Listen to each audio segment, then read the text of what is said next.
Cette campagne de vaccination qui est tout sauf un long fleuve qui explique que pour la semaine du 8 mars, celle qui commence aujourd'hui, puisque nous sommes lundi, eh bien, il n'y aura pas de vaccin pour les médecins, de vaccin AstraZeneca, parce qu'il n'y a pas suffisamment de commandes pour tout le monde et que donc ce sont les pharmaciens qui vont être prioritaires. La DGS ajoute que la semaine prochaine ça ira mieux et que donc dans 8 jours les médecins pourront à nouveau être approvisionnés. Sauf que vous le savez, les médecins, ça fait 2 semaines maintenant qu'ils ont le droit de vacciner. Ils auraient déjà injecté des vaccins à 200 000 personnes. Résultat, le syndicat MG France demande aujourd'hui la démission de Jérôme Salomon, le patron de la Direction Générale de la Santé. Patrick Pelloux, vous la comprenez cette décision? S'il n'y a pas assez de vaccins, on donne en priorité aux pharmaciens, c'est pas illogique, non? Alors, oh là là, si c'était juste une question de logique, on s'en sortirait bien. Nous sommes, à mon sens, en fait, on est vraiment dans la définition du scandale d'État. C'est-à-dire que pas de l'État en termes de personnes, du chef de l'État ou du Premier ministre, mais en scandale d'État en termes de société, en termes de fonctionnement de l'État. C'est dramatique. C'est dramatique. Ce que conteste MG France, je les comprends tout à fait. Ce week-end, vendredi, ça a été le branle-bas de combat parce qu'on ouvre les frigos, il y avait des vaccins partout, mais pas en fait partout. Il y en avait pour les communes, il y en avait pour les pompiers et dans les hôpitaux, ça arrivait au compte-gouttes, ce qui fait que le vaccin Pfizer, qui est important, n'est toujours pas arrivé, n'arrivait pas en nombre dans les hôpitaux. Ce qui fait que moi, j'ai voulu vacciner des patients qui avaient déjà été vaccinés par le Pfizer et on m'a expliqué qu'il n'y avait pas les doses. Donc c'est dramatique. Bon. D'autre part, vous avez un jeu, je vais essayer de faire court parce que voilà, vous avez un jeu qui est absolument insensé où vous avez ordre et contre-ordre. Alors on vaccine les moins de 50 ans, puis les plus, puis maintenant tout le monde, puis finalement non, on revient. Les comorbidités, ah oui, c'est les obèses, non, c'est plus les obèses, c'est l'hypertension. Non, c'est pas l'hypertension, non, c'est les cancers. Ah, alors les cancers, mais lesquels? Sous chimio, pas sous chimio. On n'y comprend plus rien. Je leur en veux pas, je ne les jette pas la pierre, parce que je pense que c'est quand même très compliqué à gérer. Mais un merdier pareil, il faut quand même le faire. On est en dessous. Et j'ai beaucoup de respect pour nos amis marocains, ils ont rattrapé leur retard, ils ont vacciné 10% de leur population. Nous, on est toujours à moins de 6%. On ne s'en sort pas. Ça reprend ce que disait le président de la République quand il a dit on était dans une promenade de famille. Non, on n'a même pas commencé la promenade de famille après le repas du dimanche midi. On est encore à table là. C'est un chaos total. Quand vous êtes médecin et que je peux vous lire les SMS, ça fait 2 jours que je propose mes services pour aller vacciner. On ne me renvoie toujours pas un endroit, quelque chose pour aller vacciner. Je suis donc inutile, sans doute. Mais c'est contradictoire avec cette mobilisation générale. Et je comprends tout à fait le Premier ministre quand il a fait vendredi « on vaccine, il faut y aller », il va dans des centres de vaccination, etc. C'est toujours très propre, très bien. En règle générale, ça ne marche pas. Je reçois sur Instagram des dizaines et des dizaines de messages de gens qui disent « on m'a annulé mon rendez-vous, le centre est fermé, on a voulu y aller, c'est plein ». Là, c'est très drôle, à l'Hôtel-Dieu de Paris, comme ils ont très peur maintenant des gens qui viennent se vacciner, nous avons 5 vigiles. 5 vigiles. Laurent, tu es venu, tu es d'accord? Oui. Maintenant, on ne sait plus. Donc, il y a bientôt... Tu vois, plus on est dans la culpabilité, plus on met des vigiles. J'ai vu reconduire des personnes âgées qui venaient en disant « excusez-moi, je ne sais pas me servir d'Internet, le téléphone que vous avez mis ne répond pas, donc je suis venu au cas où. Ah non, on ne vous vaccinera pas. » C'est vraiment... Écoutez, je pourrais vous en faire encore une demi-heure. Je préfère me taire tellement je trouve ça mais ridicule et scandaleux, quoi. Mais qu'est-ce qui se passe, Laurent Alexandre? Parce que la mobilisation de l'État, elle est présente. Les vaccins, on nous a dit qu'ils arrivaient. Alors qu'est-ce que c'est que ce désordre? Alors les vaccins, ils n'arrivent pas encore beaucoup. Non. Et effectivement, on découvre l'extrême complexité, l'empilement administratif du système de santé français.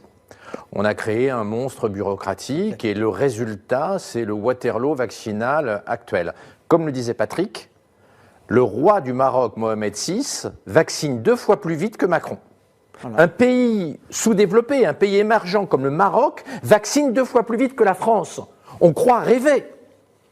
Si on nous avait dit il y a 5 ans Que le Maroc allait vacciner pour une maladie un jour 2 fois plus vite que la France, on ne l'aurait pas cru. Et c'est pourtant la réalité. Donc je crois que là, on ne va pas à chaud faire un psychodrame. Hein. Il faut essayer de sortir du Waterloo vaccinal. On a un taux de vaccination qui est extrêmement faible, ce qui va imposer des mesures liberticides pendant encore plusieurs mois. Oui, mais après cette crise, il va falloir réfléchir à la réorganisation du système de santé, parce que c'est le test de Rorschach de notre système de santé. Ça révèle notre incapacité à faire ce qu'un pays du tiers-monde comme le Maroc est capable de faire. Qu'est-ce que c'est le test de Rorschach ? C'est quand on vous montre des tâches. Des tâches et vous les déterminer le sens de la tâche. Oui. Et qu'on doit déterminer le sens de la tâche. Je croyais que c'était chez les psychanalystes, pas chez les, pas dans les vaccins. Pour revenir sur ce que dit Alexandre, qui est très juste, c'est que vous avez des strates qui se tirent la bourre. Là, vous avez lu une indication de la Direction générale de la santé. Bon, vous avez sans doute une injonction différente du directeur de la Caisse nationale d'assurance maladie. C'est sans doute contradictoire avec le comité vaccinal du professeur Fischer, qui n'a jamais géré un problème de santé publique, mais on l'a mis là. On aurait dû mettre un militaire, mais on l'a mis là. C'est contradictoire avec Santé publique France, qui est contradictoire avec la direction de l'organisation des hôpitaux, qui est contradictoire avec les agences régionales de santé, qui est contradictoire avec les directeurs d'hôpitaux, qui sont contradictoires. Et on ne parle même pas de la Convention citoyenne, des 35 citoyens tirés au sort. Vous voyez, et quelque part, alors c'est très bien, on voulait la régionalisation. Alors là, pour le coup, tu n'as pas un département qui fonctionne comme un autre.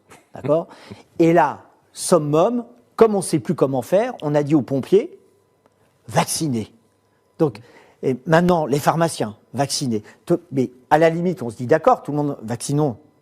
Mais après, on est à nouveau dans le panneau parce que il y a soi-disant plus de vaccins, les vaccins n'arrivent plus, on ne sait plus où ils sont, et après vous avez des cerbères qui d'un coup sont devant les frigos pleins et disent on ne peut pas vacciner, on n'a pas assez de vaccins.